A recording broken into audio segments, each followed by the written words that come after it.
Hey everyone, today we are going to be staining these chairs, and I know what you're thinking, chairs are so difficult, and they are, but let's tackle them together. Our client had already done a DIY chemical strip using some oven cleaner to strip this chair, just to get an idea of what it was going to look like. So we went ahead and tested out some colors that we wanted to use, and we decided to go with a black gel stain from General Finishes. Now normally we try to take the seat off of the base, but this was glued down and connected with a dowel, so we weren't able to do it that way. I highly recommend doing it that way if it is possible. Now I'm using the Festool Random Orbital Sander to do this. I'm working very carefully on that seat to not change the plane of the seat. And I'm getting all the straight areas, the flat areas that I can, before switching to my 3x4 electric ray that gets into all those little nooks and crannies.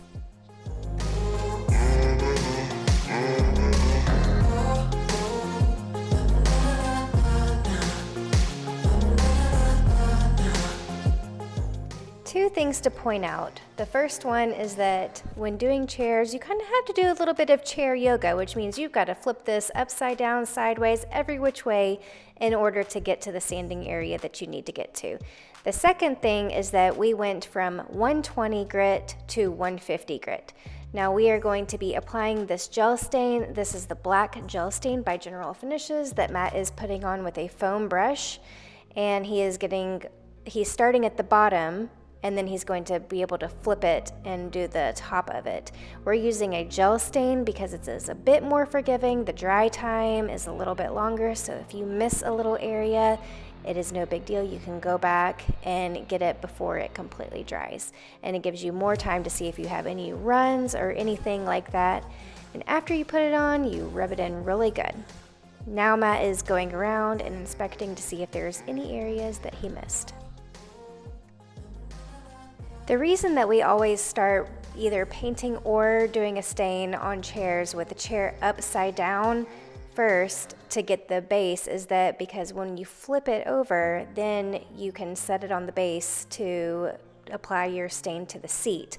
If you had done it the other way around, you would have to put your fresh paint or stain onto the table surface that you're doing in order to get the feet, or you have to bend every which way, and you do yoga, and no one wants to do any more yoga. You want to make the chairs do the yoga. Here is a good look at the chairs, what they look like after they have been stained. It is a nice rustic look. All the woods had a different tone to begin with, and love how the grain showed through, which is what our client really wanted. Now Matt is applying our first top coat, which is this General Finishes Sanding Sealer.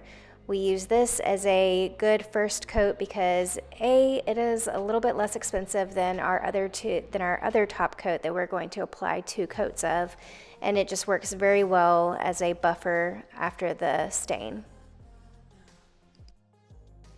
Between each top coat, we do a light scuff sand just to get out any air bubbles that the sprayer did or dust or anything that collected on the seats, and it gives a very smooth finish.